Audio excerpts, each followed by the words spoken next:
हमारे साथ हैं प्रियंका गर्ग। या प्रियंका ऑन करें।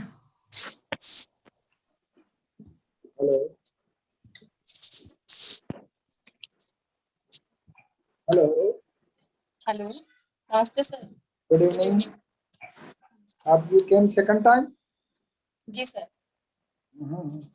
आप क्या है केमिस्ट्री से हैं? जी सर। Very good. आपकी तैयारी अच्छी है? हाँ सर। इस बीच में और कुछ पढ़ा है और आपने? जी सर, जनरल जो राजस्थान है और कोविड है, ये सब पढ़ा है। Good good good. अच्छा, एक आपके, मैं तो जनरली आपके जो है केमिस्ट्री से रिलेटेड क्वेश्चन रखूंगा। हमारे जी में सर। एक तरह से डिवीजन हो रहा है कि राजेश सर जो है राजस्थान के बारे में पूछते हैं, मैं आपके सब्जेक्ट के, अगर अगर आप जॉब कर रहे हो तो जॉब के बारे में, और जी Lalit sir sir. Current affairs and day to day affairs and जो है ना वो Indian polity and all that, उसके बारे में पूछते हैं। तो मैं केमिस्ट्री से रिलेटेड मैंने क्वेश्चन आपके लिए कुछ तैयार किए हैं। तो पहले का भी आपका बहुत अच्छा था। जी सर। अभी मैं आपको एक क्वेश्चन, आपके परमाणु भार का अंतरराष्ट्रीय मानक क्या माना गया है? सर, AMU में इसको नापा जाता है, एटॉमिक मास यूनिट। क्या है वो?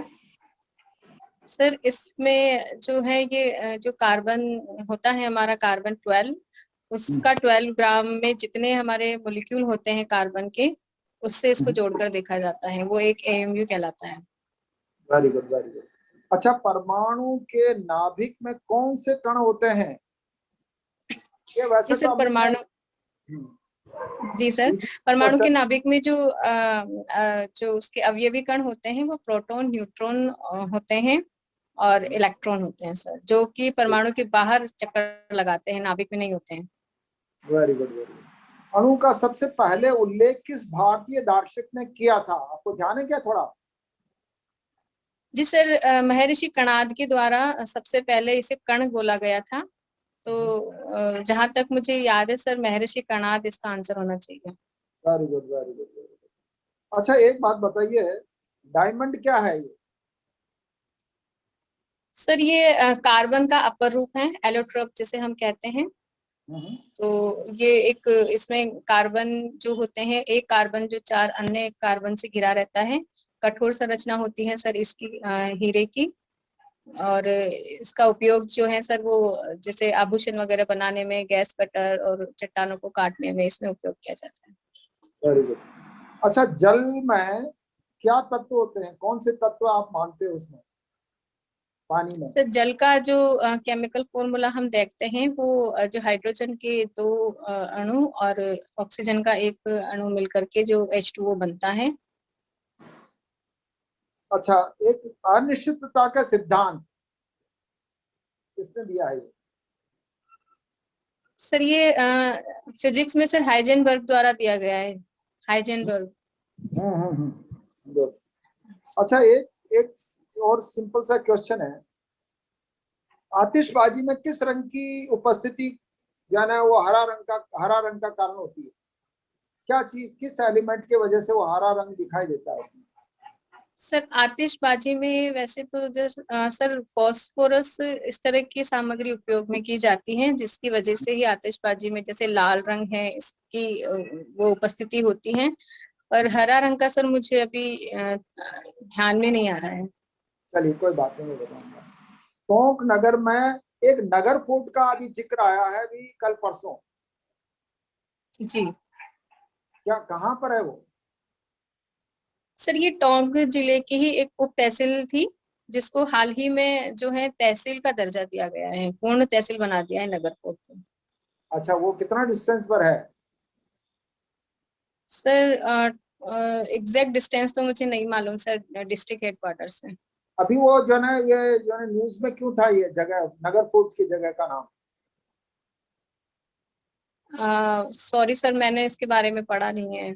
मुझे बस अभी यही ध्यान था कि इसे। मुश्किल से हाँ। ये कल की न्यूज़पेपर में था, कल या परसों में। अच्छा, सॉरी सर, मैं अब पढ़ूंगी इसको। इसको आप देखना, जी ये एक बिल्कुल। इम्पोर्टेंट न्यूज थी, उसमें नगर फूट का नाम आया है उसमें, तो आप जरूर देखना इसको। मैं जी अभी सर। आपको जवाब दूंगा, उसमें बता दूंगा आपको, रिप्लाई है ना। एक ट्यूबलाइट में कौन सी जो है गैस भरी जाती है, आपको ध्यान है क्या? सर मैं अनुमान लगा सकती हूँ, शायद ऑर्गन। नहीं नहीं, नहीं। मैं बाद में बताता हूँ। कौन सी अच्छा धातु ठीक। को जो है ना बल्बों में कौन सा जो है ना वो यूज करते हैं, फिलामेंट? सर टंगस्टन धातु यूज किया जाता है बल्ब में। Very good. एक सोने की कोठी देखी है क्या आपने, वहां की टोंक की? जी सर, सुनहरी कोठी। उसमें क्या है? सर इसका ये द्विमंजिला एक महल है, जिसका प्रथम मंजिल का निर्माण तो जो नवाब है वहाँ के आमिर खां पिंडारी ने कराया था, और द्वितीय मंजिल का जो निर्माण है वो नवाब इब्राहिम अली खां द्वारा कराया गया था। इसकी जो सर दीवारें हैं उस पे जो रत्न कांच और जो सोने की झाल और नक्काशी की गई है। अच्छी है क्या, देखने लायक है क्या? जी सर, बहुत सुंदर है। अच्छा चलिए, एक क्वेश्चन आपको मैं रिव्यू कर लेता हूँ, फिर मैं लास्ट में आपसे डिस्कस करूंगा एक के लिए। आपने ये परमाणु का भार का वो C12 सही बताया है। परमाणु का नाभिक में कौन से प्रोटॉन और न्यूट्रॉन सही, वो बताएं, सही बताए हैं। कणाद का सही बताया। डायमंड एक तत्व है, आपने उसका सही जवाब दिया है। जल का आपने सही जवाब दिया है। अनिश्चितता का सिद्धांत जो है ना वो भी सही जवाब था। आतिशबाजी में एक क्वेश्चन था, मैंने पूछा था, वो बोरियम के कारण होता है। जी सर। बोरियम हरा कलर जो आता है ना उसमें, वो हम्म। बोरियम जो है ना मिक्स करते हैं, तब उसका हरा हरा कलर जो है ना वो हाँ ये जी सर। जी। अच्छा, ये टोंक में नगर फूट का जो जो है ना चर्चा में था, वहां पर अभी मालव गणराज्य के जो है ना अवशेष मिले हैं। अच्छा मालव गणराज्य कब का है ये? सर, मालवों का माफ कीजिए। जिक्र, मालवों का जिक्र जो है ना कब आया है, आपको ध्यान है क्या थोड़ा बहुत? नहीं सर, माफ कीजिएगा, आप मुझे ध्यान यू नहीं are a student of chemistry, I know, लेकिन मैं है। आपसे ये आपको बता देता हूँ कि ये मालव गणराज्य जो है ना, जब यूं कह सकते हैं सिकंदर भारत में आया था ना, जी तब सर। मालव जो है ना उस समय उधर पश्चिमी बॉर्डर पर भी इनका एक राज्य रहा होगा। और उस हम्म। समय इन्होंने मालवों ने, मालव गणराज्य के लोगों ने उसका जो है ना मुकाबला किया था। जी तो सर। वो उस समय वो उसके जो है ना यहाँ पर वडू से ये जो मालवा एरिया है जिसमें उज्जैन और ये पार्ट है, इसमें भी मालव गणराज्य का भाग था। और मोस्ट प्रोबेबली ये टोंक का पार्ट भी रहा होगा, जो यहाँ से मालव गणराज्य के जो सिक्के का वो ठप्पा है ना लोहे का, वो मिला है। और भी कुछ जी अवशेष सर। पहले भी मिले हैं, तो वो नगर अच्छा कोट से मिले हैं, और ये परसों की घटना है शायद। तो आप इसको ठीक है सर, देखना मैं कि इसको वो देखूंगी। पहले। जी। ट्यूबलाइट में एक कौन सी धातु बल्बों में, आपको टंगस्टन आपने सही जवाब दिया था। और हम्म। ट्यूबलाइट में कौन सी गैस भरी जाती है, वो मरकरी होती है। जी सर, ठीक है। आपको ध्यान आया? हम्म। गुड। अच्छा, आप सोने की जो है ना वो कोठी को टोंक के बारे में आपने बता ही दिया कि वो कौन किसने। ये महिला उत्थान के लिए आप लास्ट में क्या करना चाहेंगे, आप एज ए RS अफसर होकर? सर महिला उत्थान के लिए मैं बेसिकली जो महिला 4 क्षेत्रों में काम करना चाहूंगी सर। पहला क्षेत्र तो मेरा ये रहेगा कि महिलाओं को सर आर्थिक रूप से मजबूत और आत्मनिर्भर बनाना। उसके लिए सर जो कौशल विकास की जो जितनी भी योजनाएं चल रही हैं, व्यावसायिक शिक्षा से उनको जोड़ना और शोध अनुसंधान में उनको जोड़ना, ताकि जो श्रम बाजार है उसमें कुशल महिलाओं की भागीदारी को बढ़ाया जा सके। दूसरी चीज सर, मैं शिक्षा पे ध्यान दूंगी महिलाओं की, क्योंकि एक शिक्षित महिला ही सर जागरूक होती हैं अपने अधिकारों के लिए। तो उसके लिए सर मैं सबसे पहले ड्रॉप आउट्स बालिकाओं को स्कूल से जोड़ना चाहूंगी। फिर बालिकाओं के नामांकन पे ध्यान दूंगी, ताकि उन सरकार से जुड़ी जितनी भी योजनाएं हैं जो बालिका शिक्षा के लिए चलाई जा रही हैं, वो सर जन जन तक पहुंचाकर मैं उनको शिक्षा के रूप में आगे बढ़ाना चाहूंगी। Very good. और अच्छा, इसके बाद सर, हाँ सर, बताइए बताइए। इसके बाद सर जो मेरा तीसरा क्षेत्र रहेगा कार्य का, वो महिलाओं के स्वास्थ्य को लेकर रहेगा, क्योंकि ग्रामीण क्षेत्र में सर महिलाएं आज भी अपने स्वास्थ्य को लेकर के जागरूक नहीं है, चाहे वो गर्भावस्था के दौरान हो या महामारी के समय हो या फिर पोषण को लेकर हो। तो इसके लिए सर जिस तरह से जन चेतना शिविर टाइप की जो है वो चलाए जा सकते हैं। और चौथी चीज सर महिलाओं की सुरक्षा को लेकर के हैं, जिस उसमें उनसे संबंधित जो कानून है, जो हेल्पलाइन नंबर हैं, जो सेल्फ डिफेंस वगैरह की जो ट्रेनिंग है इत्यादि को सर हम कर सकते हैं। Very good. अच्छा, अब लास्ट में आपको जो है ना मैं पूछना चाहूंगा कि आपने किसी मॉक इंटरव्यू और भी जगह ज्वाइन किया है? सर मैंने ऐसे ऑफलाइन इंटरव्यू तो नहीं दिए हैं, कृष्णा में दिए 2 मॉक और एक जयपुर में कोचिंग में दिया है। अच्छा, ज्यादा वहां तो मॉक ऑफलाइन इंटरव्यू नहीं दिया दिए था, मैंने। ऑफलाइन दिया होगा वहां पर हाँ, भी। वहाँ ऑफलाइन दिया सर। कैसा था उनका स्टैंडर्ड हमारे कंपैरिजन में? सर जो कंफर्टनेस की बात आती है तो मुझे कृष्णा अकेडमी ज्यादा अच्छा लगा है, क्योंकि यहाँ का जो वातावरण है वो काफी मतलब ऐसा है कि सहज महसूस होता है। यदि कुछ नहीं भी आता है या मिस हो जाता है तो एकदम से ऐसा टेंशन सा कुछ नहीं होता है, थोड़ा अच्छा लगता है। सर मेंबर सब आप लोग सब अच्छे हैं, राजेश सर, आप, गौतम सर और ललित सर, इनका और सब तुम बहुत तो सही मैं ही रहता है। हूँ। हाँ सर, आप ही हैं। चलिए Priyanka ji, wish you best of luck, I wish for the thank you best. Sir. आपका कब है thank you interview? Sir. Sir मेरा 29 को ही है। 29 को। चलो, I wish for the best, wish you best of luck, and then thank you आपका सर। के बाद में मिलेंगे आपसे। जी सर, बिल्कुल, thank you. Wish you best of luck again, आपकी बहुत शुभकामनाएं आपके लिए। Thank you sir.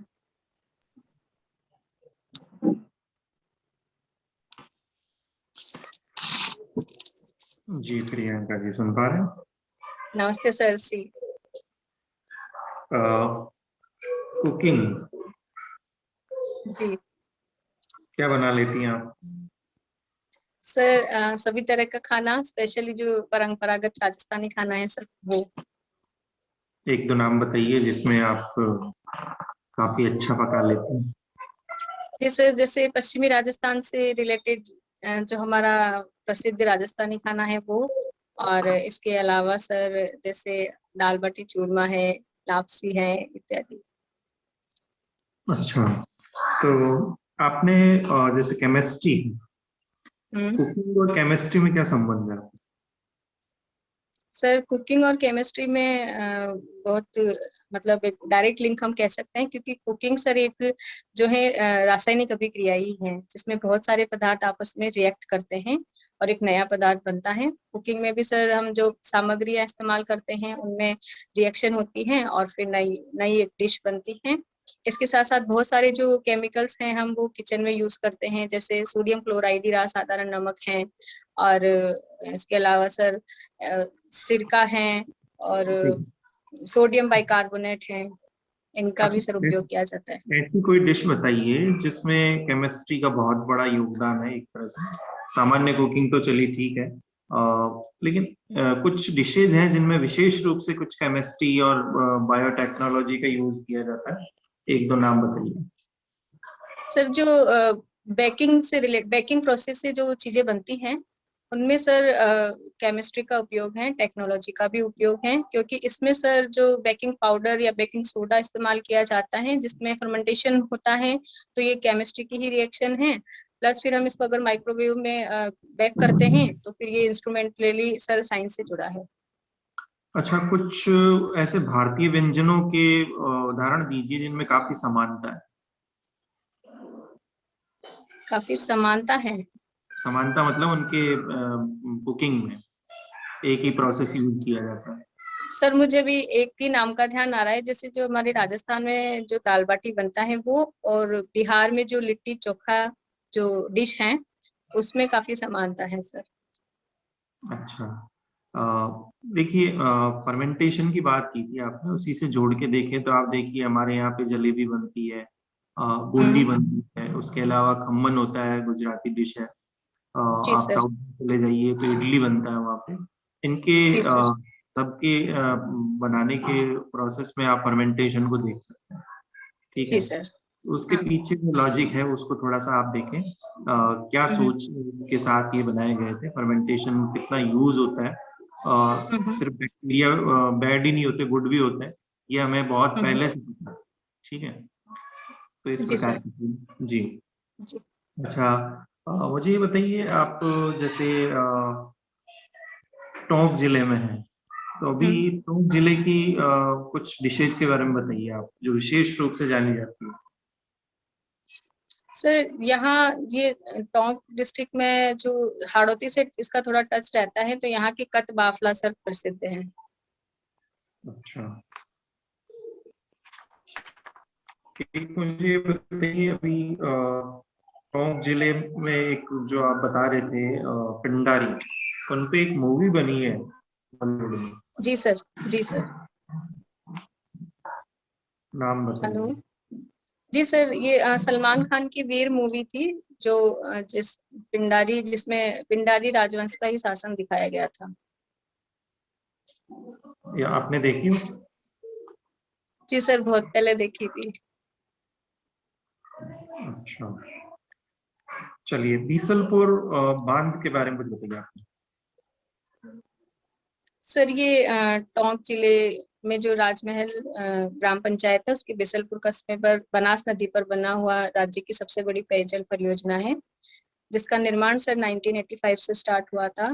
प्रथम चरण का उद्देश्य सर इसका जो है जयपुर, अजमेर और टोंक जिले को पेयजल उपलब्ध कराने के लिए था। और द्वितीय चरण में सर इसका जो उपयोग है वो सिंचाई के लिए सवाई माधोपुर और टोंक जिले में से सिंचाई की जाती है। अच्छा, जो जिन नदियों का पानी इस बांध में आता है उनके नाम बता सकती हैं? सर बनास, खारी और डाई नदी का आता है। अच्छा, टोंक जिले में एक संगम भी होता है 3 नदियों का। जी सर, यही होता है बिसलपुर बांध में ही बनास और खारी और डाई नदी का संगम होता है। अच्छा, एक और युग्म बता सकती हैं आप? 2 युग्म बनते हैं। टोंक में जी। सर, टोंक में तो सर मुझे अभी याद नहीं आया, मैंने कभी पढ़ा भी नहीं दूसरा युग्म सर, माधोपुर में जोधपुरिया जरूर नाम का पढ़ा है। गांव है वहां पर, जोधपुरिया नाम का, मासी, बांडी और खारी 3 नदियां अच्छा सर, मिलती है वहां पर, जोधपुरिया। ठीक है सर। अच्छा, टोंक जिले में कोई वन्य जीव अभयारण्य भी है क्या? सर यहाँ पर जो टोडा रायसिंह जो तहसील है, उसके आसपास का जो क्षेत्र है उसको वन्य जीव अभयारण्य के रूप में विकसित करने की योजना चल रही है सर। अच्छा, बीसलपुर वन्य जीव अभयारण्य है क्या कोई वहां पर? जी सर, वो बिसलपुर और टोडा के बीच में ही है वो जगह, बिसलपुर वन्य जीव अभयारण्य। अच्छा, केसरी इल्म क्या है ये बताइए? सर ये जो मौलाना अबुल कलाम आजाद अरबी फारसी शोध संस्थान है, इसको कहा जाता है केसरी इल्म, और एक साहित्य सेवियों की शरण स्थली भी कहा जाता है सर इसे। अच्छा, तो कहा अभी भी कहा जाता है कि केसरी इल्म? जी सर, कहा जाता है। अच्छा, चार वेद का एक मैंने आपसे क्वेश्चन पूछा था, हाँ इसके बारे में और आपको कुछ और नए तथ्य अगर जानकारी है आपको तो बताइए। सर, ये वही कि घुटने के बल खड़े होकर के गाई जाती हैं, 4-4 पंक्ति के दोहों के रूप में। और भारत में जो इसके जन्मदाता हैं इस शैली के, वो करीम खां थे।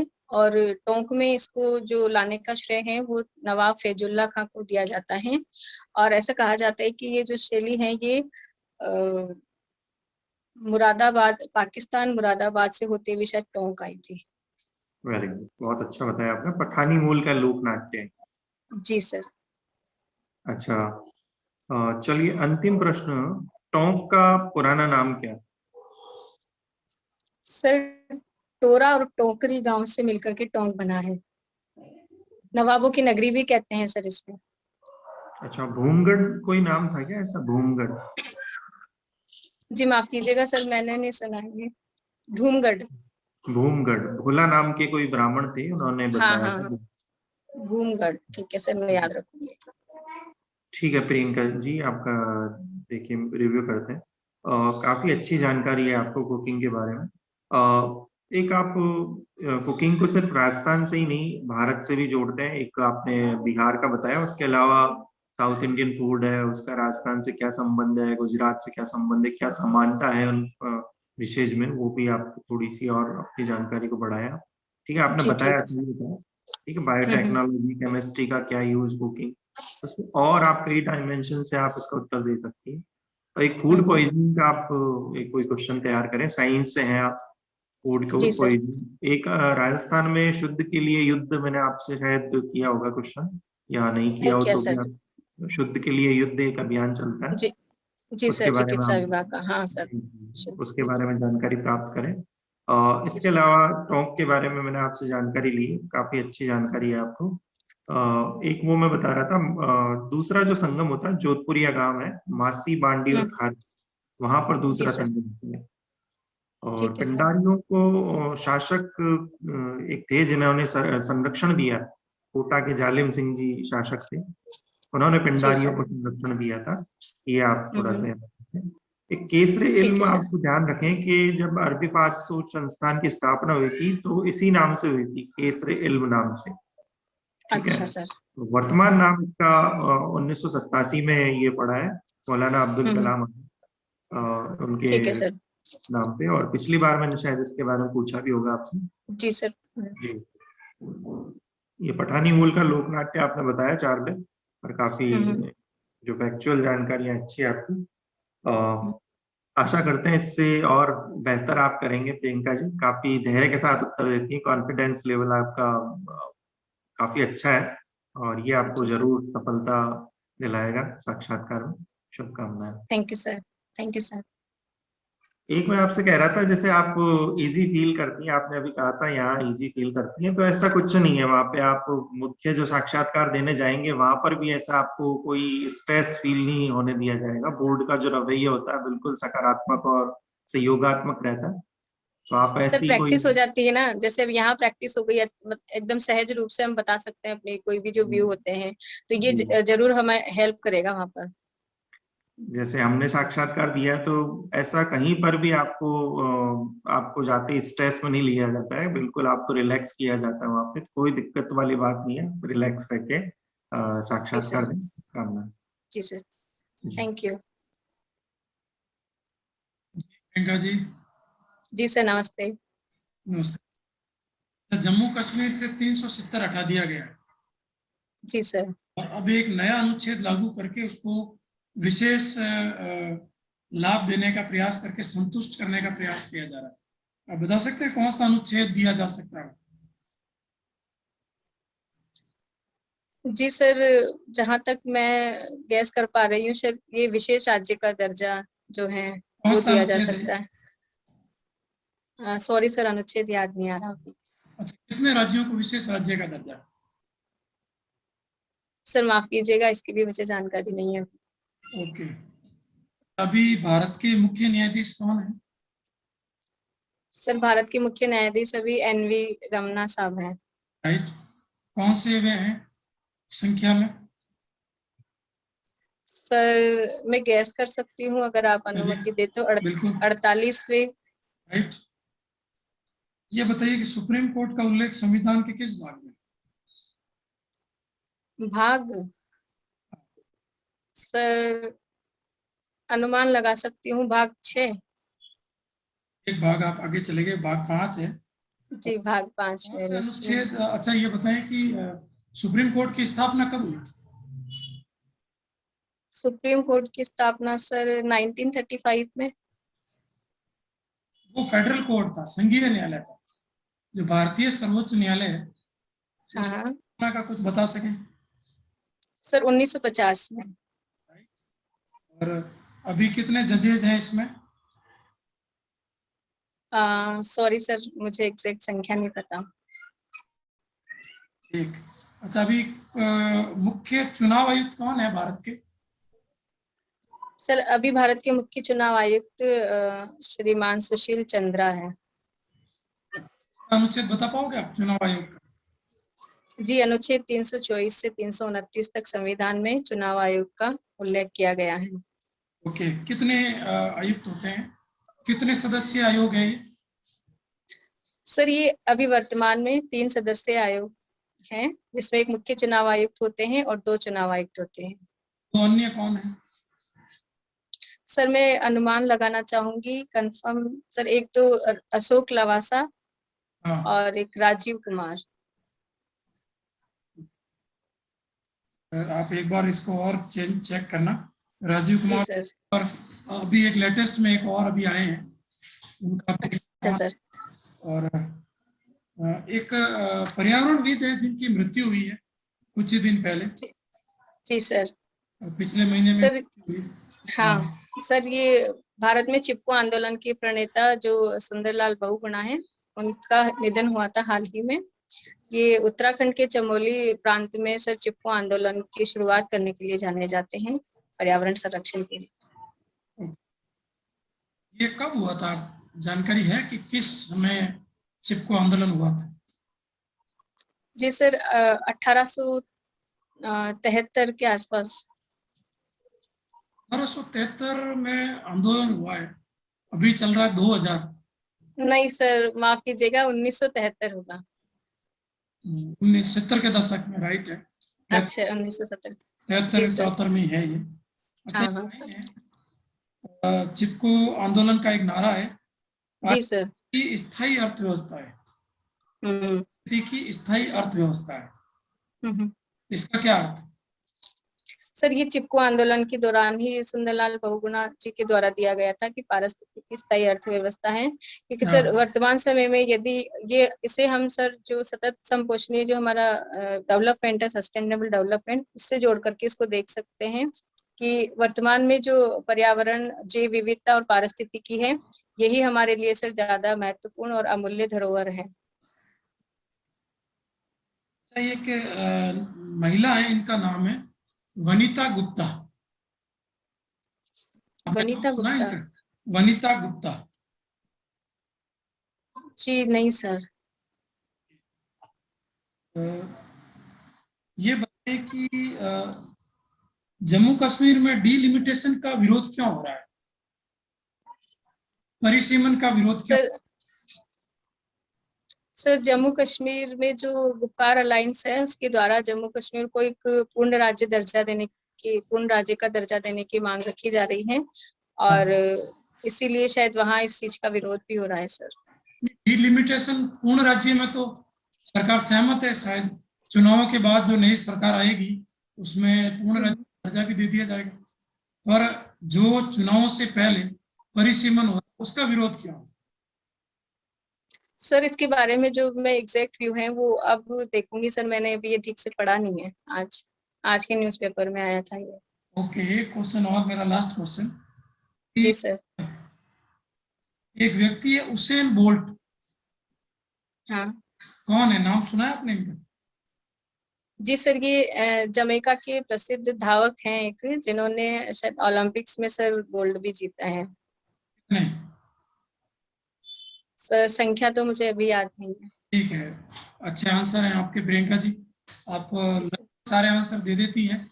कुछ कुछ फैक्ट में आप रुक जाती हैं, तो इतना तो वैलिड है, क्योंकि सारे फैक्ट हर व्यक्ति को नहीं आते हैं, सभी व्यक्ति फैक्ट नहीं जानते हैं। बाकी ओवरऑल उत्तर आप दे देती हैं। उसेन बोल्ट 9 गोल्ड जीत चुके हैं जमैका के, आपने बताया है।